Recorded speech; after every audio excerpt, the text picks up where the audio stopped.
எங்களோட யூடியூப் சேனலை மறக்காம சப்ஸ்கிரைப் பண்ணுங்க, அதோட பெல் ஐகானையும் கிளிக் பண்ணுங்க. தமிழகத்தில் புகழ்பெற்ற புனிதர்கள் பட்டியலில் முதலிடத்தில் அந்தோனியார் திகழ்கிறார் என்றால், இரண்டாம் இடத்தில் இருப்பவர் புனித செபஸ்தியார். அவருடைய சுரூபம் அனைவருக்கும் பரிச்சயமான ஒன்று. ஏறக்குறைய எல்லா ஆலயத்திலும் அவருடைய சுரூபம் நிறுவப்பட்டிருக்கிறது. திறந்த மேனியோடு கைகால்கள் மரத்தோடு கட்டப்பட்ட நிலையில் அம்புகள் அவரது உடலெங்கும் பாய்ந்து உடலை சல்லடையாக துளைத்தெடுத்து ரத்தம் வடிந்து கொண்டிருக்கும் உடல்தான் புனித செபஸ்தியாரின் சுரூபம். ஏறக்குறைய எல்லோருக்கும் நன்கு பரிச்சயமான இந்த சுரூபம் எல்லா கத்தோலிக்க ஆலயங்களிலும் நிறுவப்பட்டிருக்கிறது. அது மட்டுமல்லாமல் நெடுஞ்சாலைகளில், பேருந்து நிலையங்களுக்கு அருகில் கட்டி எழுப்பப்படும் குருசடிகள், கெபிகள், சிற்றாலயங்கள், ஆலயங்கள் பெரும்பாலும் செபஸ்தியாரின் பெயரிலேயே நேர்ந்தளிக்கப்படுகிறது. தென் தமிழகத்தில் பல பங்கு ஆலய திருவிழாவின் போது பங்கு பாதுகாவலருக்கு சப்பரம் எடுப்பது போன்று செபஸ்தியாருக்கு தனி சப்பரம் எடுக்கும் பழக்கம் பல ஆலயங்களில் பழக்கத்திலிருந்து வந்தது. இவ்வாறாக எல்லா ஆலயங்களிலும் எல்லா இடங்களிலும் புனித செபஸ்தியாருக்கு தனி சிம்மாசனம் கிடைத்தது என்றே சொல்ல வேண்டும். உங்களுக்கு தெரியுமா, பாளையங்கோட்டை மறைமாவட்டத்தில் கயத்தாறு பங்கில் உள்ள வெள்ளாளங்கோட்டை என்கிற ஊர். அவ்வூரின் பாதுகாவலர் புனித செபஸ்தியார். அவ்வூரில் வசிக்கும் கத்தோலிக்க குடும்பங்களில் தனிப்பெரும் அடையாளமாக செபஸ்தியார் திகழ்கிறார். அது மட்டுமல்ல, வீட்டின் எல்லோர் பெயரிலும் செபஸ்தியார் பெயர் இருக்கும். ஆண் பெண் வித்தியாசம் இல்லாமல் செபஸ்தியார் பெயரை ஒட்டுமொத்த குடும்பமும் புனிதரின் பெயரை தாங்கியிருப்பார்கள். அவர்கள் அவ்வூரிலிருந்து வெளியேறி எங்கு குடியேறினாலும் தொன்று தொட்டு தொடரும் இந்த பாரம்பரியத்தை விட்டு விடுவதில்லை. புதிதாக தங்களுக்கு பிறக்கும் குழந்தைக்கு செபஸ்தியாரின் பெயரையே சூட்டி மகிழ்கிறார்கள். தமிழக மண்ணில் பெயரும் புகழும் பெற்று திகழும் இப்புனிதர் யார்? அவரின் சொந்த ஊர் என்ன? அவர் எந்த நாட்டைச் சேர்ந்தவர்? அவர் செய்த பணி என்ன? அவர் வாழ்ந்த காலகட்டம் என்ன? அவர் செய்த குற்றம் என்ன? எதற்காக மரத்தில் கட்டி வைத்து அவர் மீது அம்புகளை எய்தார்கள் என்று பல கேள்விகளுக்கு விடை தேடுகிறது இந்த வீடியோ பதிவு. அற்புதமான புனித செபஸ்தியாரின் வரலாற்றை அறிந்து கொள்ள இந்த வீடியோ பதிவில் இறுதி வரை எங்களோடு பயணிங்கள். புனித செபஸ்தியார் இன்றைய பிரான்ஸ் நாட்டில் உள்ள நார்போவில் 3ஆம் நூற்றாண்டில் பிறந்தார். மிலானில் உயர்கல்வி கற்றார். டயோக்ளிசியன் மற்றும் மாக்சிமியன் இருவரும் கூட்டாக ஆட்சி நடத்திய போது படை வீரர்களின் தலைமை தளபதியாக பணியாற்றினார். நேர்த்தியான பணியால் அரசரின் பாராட்டுக்குரியவராக திகழ்ந்த புனித செபஸ்தியார் தான் கிறிஸ்தவர் என்கிற அடையாளத்தை வெளிப்படுத்தாமல் மறைத்தார். வீரத்துக்கு புகழ்பெற்ற செபஸ்தியார் தான் கிறிஸ்தவர் என்கிற அடையாளத்தை எதற்காக மறைக்க வேண்டும்? புனித செபஸ்தியார் கிறிஸ்தவ அடையாளத்தை மறைத்தார் என்கிற செய்தியை முதலாக கேள்விப்படுகிற நமக்கு அதிர்ச்சியாகத்தான் இருக்கும். புலி பதுங்குவது பாய்வதற்குத்தான், அம்பு பின்னோக்கி இழுக்கப்படும் போதுதான் முன்னோக்கி சென்று இலக்கை தாக்குகிறது என்பதற்கேற்ப அவர் தனது கிறிஸ்தவ அடையாளத்தை மறைத்ததனுடைய நோக்கமும் அதை தொடர்ந்து ஏற்படுகிற பல திடுக்கிடும் திருப்பங்களாலும் சுவாரஸ்யங்களாலும் நிறைந்தது புனிதரின் வரலாறு. புனிதர் வாழ்ந்த காலகட்டத்தில் வேதகலாபனை நிறைந்த சூழல். சமய சுதந்திரத்திற்கு தடை விதிக்கப்பட்டிருந்தது. மீறி கிறிஸ்தவத்தை கடைபிடித்தால் சிறை தண்டனை என்கிற சட்டம் அமலில் இருந்தது. இதுபோன்று விசுவாசத்திற்காக சிறையில் ஏராளமானோர் தள்ளப்பட்டார்கள். இச்சூழலில் தலைமை தளபதியாக பணியாற்றி கொண்டிருந்த புனிதர் தனது அடையாளத்தை மறைத்து தன்னுடைய அதிகாரத்தை பயன்படுத்தி சிறைச்சாலையில் துன்புறும் கிறிஸ்தவர்களை சென்று சந்தித்தார். அவர்களை விசுவாசத்தில் உறுதிப்படுத்தினார். அவர்கள் மன உறுதியோடு மறைசாட்சியாக மடிய விசுவாசிகளை தயார் செய்தார். விசுவாசிகளுக்காகவும் விசுவாசிகளின் விசுவாசத்தை காக்கும் பொருட்டும் தனது அடையாளத்தை தற்காலிகமாக மறைக்க வேண்டிய அவசியம் ஏற்பட்டது.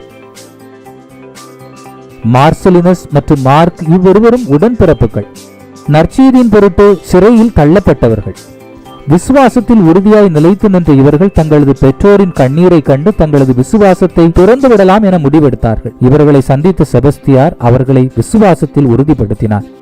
அவர்களுக்கு ஆற்றிய உரையில் கூறியதாவது: வலிமை வாய்ந்த இயேசுவின் போர் வீரர்களே, உங்கள் சொந்தங்களின் கண்ணீருக்கு பயந்து முடிவில்லா மணிமகுடத்தை இழந்து விடாதீர்கள். இப்போது உங்களுக்காக கண்ணீர் வடிப்பவர்களை எண்ணி பார்த்தால் நிலையில்லா ஆனந்தத்தையும் பேரின்பத்தையும் இழந்து நீங்கள் கண்ணீர் வடிக்கும் அவலம் ஏற்படும். நித்திய வாழ்வை இழந்து போக நேரிடும். தற்காலிக நிறைவுக்காக நிலையான மகிழ்ச்சியை இழப்பவர்கள் முட்டாள்கள் என்று விசுவாசத்தில் தளர்ந்து போயிருந்த அந்த 2 சகோதரர்களையும் திடப்படுத்தினார். விசுவாசத்தில் நிலைத்து நிற்க செய்தார். அவர்களும் தங்களின் இன்னுயிரை நற்செய்தியின் பொருட்டு துறக்க முன்வந்தார்கள்.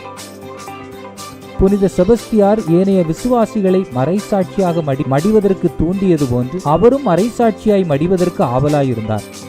தானும் ஒரு நாள் மறைசாட்சியாய் மடிவோம் என்று எதிர்நோக்கி இருந்தார். தானும் மறைசாட்சியாய் மடிய இருக்கிறோம் என்பதிலே அவர் உறுதியாக இருந்தார். தன் உயிரை காத்துக்கொள்ள விரும்புவோர் அதை இழந்து விடுவர், அதை இழக்க துணிவோரே அதை காத்துக்கொள்வோர் என்று இயேசுவின் வார்த்தைகளை கொண்டே மறைசாட்சியத்திரை ஆவலோடு எதிர்நோக்கியிருந்தார். வீரத்துக்கு புகழ் பெற்ற செபஸ்தியார் புதுமைகளுக்கும் புகழ் பெற்றவர். அன்று மட்டுமல்ல, இன்றும் அவர் வழியாக ஏராளமான புதுமைகள் நடக்கிறது. கிறிஸ்தவர்கள் மட்டுமல்லாது பிற சமயத்தை சார்ந்தவர்களும் அதற்கு சான்று பகர்கிறார்கள். தென் தமிழகத்தில் பிற சமயத்தை சார்ந்தவர்கள் நடுவில் புனித செபஸ்தியார் மிகவும் பிரபலம். இந்து சமயத்தை சார்ந்த நண்பர்கள் கத்தோலிக்க கிறிஸ்தவர்களோடு இணைந்து வசிக்கும் பல ஊர்களில் புனித செபஸ்தியாருக்கு சப்பரம் இழுக்க வேண்டும் என்று ஆர்வம் காட்டுகிறார்கள். அதற்கு அவர்கள் சொல்கிற காரணம், செபஸ்தியாருக்கு தேரெழுத்தால் கொள்ளை நோய்கள் தாக்காது, ஆபத்து அணுகாது அவர்கள் நம்புவதே காரணம். இந்த நம்பிக்கைக்கு காரணம் கடந்த கால வரலாறே. கொள்ளை நோய்கள் கட்டுக்கடங்காமல் பரவிய காலகட்டத்தில் ஏராளமானோர் பரிதாபமாய் மடிந்தார்கள். செபஸ்தியாருக்கு தேரெழுத்த பின் நோய் அடங்கியது, மக்கள் அற்புதமாக காப்பாற்றப்பட்டார்கள் என்று பிற சமயத்தவரிடையே செபஸ்தியாரை குறித்த கருத்து ஆழமாக நம்பப்படுகிறது. அதை நன்றியோடு நினைத்து பார்க்கிற அவர்கள் செபஸ்தியாருக்கு தேர் இழுக்க வேண்டும், அவரது சுரூபத்தை மின்விளக்குகளால் அலங்காரம் செய்ய வேண்டும், சப்பரம் ஊர்வலமாக இழுத்து வர வேண்டும் என்று அவர்கள் எதிர்பார்க்கிறார்கள். சப்பரம் ஊர்வலமாக இழுத்து வருகிற போது அவர்கள் வீட்டிற்கு முன்பாக சப்பரத்தை நிறுத்தி குடும்பமாக, உறவினர்களாக, நண்பர்களாக திரண்டு வந்து சுரூபத்திற்கு முன்பாக மாலை அணிவித்து வணங்குவதும், உப்பு, மெழுகுதிரி, மிளகு ஆகியவற்றை காணிக்கையாக செலுத்துவது பல கிராமங்களில் இன்றும் நடக்கிறது. இவ்வாறு புதுமைகளின் வள்ளலாக திகழும் செபஸ்தியார் கிறிஸ்தவர்கள் மட்டுமல்லாது பிற சமயத்தவர்கள் இதயங்களிலும் குடிகொள்ளும் அற்புதமான புனிதராக திகழ்கிறார். செபஸ்தியார் அவர் வாழ்ந்த காலகட்டத்தில் நிகழ்ந்த புதுமைகளில் ஒன்று சிறை காவல் அதிகாரி நிக்கோவின் மனைவி ஜோயி எதிர்பாராத விதமாக பேசும் திறனை இழந்தார். அவர் 6 மாதங்கள் முயற்சிகள் பல மேற்கொண்டும் பலன் எதுவும் கிடைக்கவில்லை. செபஸ்தியாரையும் செபஸ்தியாரை பற்றிய ரகசியத்தையும் நன்கு அறிந்தவர் நிக்கோ. இறுதியாக செபஸ்தியாரின் பாதத்தில் நிக்கோவின் மனைவி விழுந்து கெஞ்சி தன்னை நலமாக்கும்படி கேட்டார். அவரின் கண்ணீரை கண்ட புனிதர் அவரின் உதட்டில் சிலுவை அடையாளம் வரைந்தார். அவரது நா கட்டவிழ்ந்தது. அவர் பேச ஆரம்பித்தார். இறைவனை போற்றி புகழ்ந்தார். மிகுந்த பரவசம் அடைந்த நிக்கோ கிறிஸ்தவர்களுக்கு ஏதாவது செய்ய வேண்டும் என்று முடிவெடுத்தார். தனது அதிகாரத்தை பயன்படுத்தி சிறையில் அடைக்கப்பட்டிருந்த மார்க் மற்றும் மார்சலினுஸ் ஆகியோரை கொலை தண்டனையிலிருந்து தப்புவிக்க முடிவு செய்தார். இது செபஸ்தியாருக்கும் அவர் சார்ந்த கிறிஸ்தவத்திற்கும் செய்யும் நன்றி கடனாக இருக்கும் என எதிர்பார்த்தார். ஆனால் அந்த சகோதரர்கள் உடன்படவில்லை. வேத சாட்சியாக மரிப்பதில் இரு சகோதரர்களும் உறுதி காட்டினார்கள். ஆகவே நிக்கோவால் தான் நினைத்ததை செபஸ்தியாருக்கு செய்து காட்ட முடியவில்லை. மனந்தளராத நிக்கோ எப்படியாவது உதவி செய்ய வேண்டும் என்பதில் உறுதியாக இருந்தார். அவரிடம் வெளிப்பட்ட உணர்வை கண்ட செபஸ்தியார் நிக்கோவிடம் ஆலோசனை சொன்னார். அதன்படி சிறைக்குள் இருந்த மற்ற கைதிகள் அனைவரையும் ஒரே இடத்தில் ஒன்று திரட்டினார்கள். அவர்களுக்கு நற்செய்தியை எடுத்துரைத்தார். இயேசுதான் மீட்பர் என்று உணரும்படி செய்தார். சிறை கைதிகள் அனைவரும் மனமாற்றம் அடைந்தார்கள். அனைவருக்கும் திருமுழுக்கு கொடுத்தார் புனித செபஸ்தியார். இவ்வாறு ஏராளமானோர் இவரால் மனமாற்றம் அடைந்து கிறிஸ்துவை ஏற்றுக்கொள்ள ஆரம்பித்தார்கள். கிறிஸ்துவை ஏற்றுக்கொள்பவர்களின் எண்ணிக்கை இதனால் நாளுக்கு நாள் அதிகரிக்க ஆரம்பித்தது. செபஸ்தியார் ஏற்படுத்திய தாக்கத்தால் ஏராளமானோர் கிறிஸ்துவை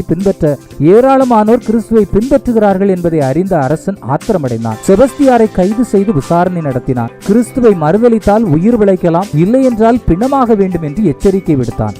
மறைசாட்சியத்திற்காக ஏங்கிக் கொண்டிருந்த புனிதர் இதுதான் நல்ல தருணம் என்று உணர்ந்தார். வாழ்ந்தாலும் ஆதாயம், இறந்தாலும் ஆதாயம் என்கிற பவுலின் மனநிலையே புனித செபஸ்தியாரிடம் ஆதிக்கம் செலுத்தியது. ஆகவே கிறிஸ்துவை மறுதலிக்க மறுத்தார். படை வீரர்களுக்கு கட்டளையிட்டான் அரசன். ஊருக்கு வெளியே இழுத்துச் சென்று மரத்தில் கட்டி அம்பு எய்து அவரை கொன்று போடுங்கள் என்று ஆணையிட்டார். இவனது உடம்பை அம்புகளால் சல்லடையாக துளையுங்கள் என்று கோபத்தோடு கொக்கரித்தான் அரசன். படை வீரர்களும் அரசன் தங்களுக்கு சொன்னபடியே அவரை இழுத்துச் சென்றார்கள். மரத்தில் கட்டி வைத்தார்கள். பின்னர் வில்லிலிருந்து புறப்பட்ட அம்புகள் அவரின் உடலை சல்லி சல்லியாக துளைத்தன. இனி உயிர் பிழைக்க மாட்டார் என்று எண்ணி அவரை அப்படியே மரத்தில் கட்டப்பட்ட நிலையில் விட்டு சென்றார்கள். ஆனால் அவரின் உயிர் பிரியவில்லை. செபஸ்தியார் மரித்திருப்பார், அவரின் உடலை அடக்கம் செய்யலாம் என்று எண்ணி அங்கு வந்தவர் புனிதர் வழியாக கிறிஸ்துவை அறிந்து கொண்டு திருமுழுக்கு பெற்றவர் அவர். செபஸ்தியார் உயிரோடு இருப்பதை அறிந்த அப்பெண்மணி அவருக்கு வேண்டிய உதவிகளை செய்தார். சிறிது நலம் பெற்ற புனிதர் அங்கிருந்து உடனே புறப்பட்டு அரசனை சந்திக்க சென்றார். செபஸ்தியாரை கண்டதும் ஆத்திரமடைந்த அரசர் தன்னிடமிருந்த தடியால் அவரை அடித்து அவரை கொன்று போட்டான். செபஸ்தியாரின் சடலத்தை ஆற்றில் தூக்கி எறியும்படி கட்டளையிட்டான். அவ்வாறே படைவீரர்கள் செய்தார்கள். பின்னர் விசுவாசிகளின் முயற்சியால் மீட்கப்பட்ட அவரின் உடல் நல்லடக்கம் செய்யப்பட்டது. அவ்விடத்தில் அது பேராலயமாக இன்று உயர்ந்து நிற்கிறது. அங்கு ஏராளமான விசுவாசிகள் அனுதினமும் சென்று அவரிடம் ஜெபித்து ஆசீர்வாதங்களை பெற்று வருகிறார்கள். தனது உயிரை காத்துக்கொள்ள எண்ணுகிற எவரும் இழந்து விடுவார், அதை இழக்க துணிபவரே காத்துக்கொள்வார் என்கிற இயேசுவின் வைர வரிகளுக்கு இலக்கணமாய் திகழ்ந்தவர் புனித செபஸ்தியார். சிந்தனை, பேச்சு, செயல் அனைத்திலும் கிறிஸ்துவுக்காக வாழ்ந்தவர் புனித செபஸ்தியார். புனித செபஸ்தியாரை அவர் வெளிப்படுத்திய வீரத்திலும் வாழ்விலும் பின்பற்றுவோம். செபஸ்தியாரின் செல்ல பிள்ளைகளாவோம். வான்வீடு நம் சொந்தமாகும். புனித செபஸ்தியாரே, எங்களுக்காக வேண்டிக் கொள்ளும். எங்களோட யூடியூப் சேனலை மறக்காம சப்ஸ்கிரைப் பண்ணுங்க. அதோட பெல் ஐகானையும் கிளிக் பண்ணுங்க.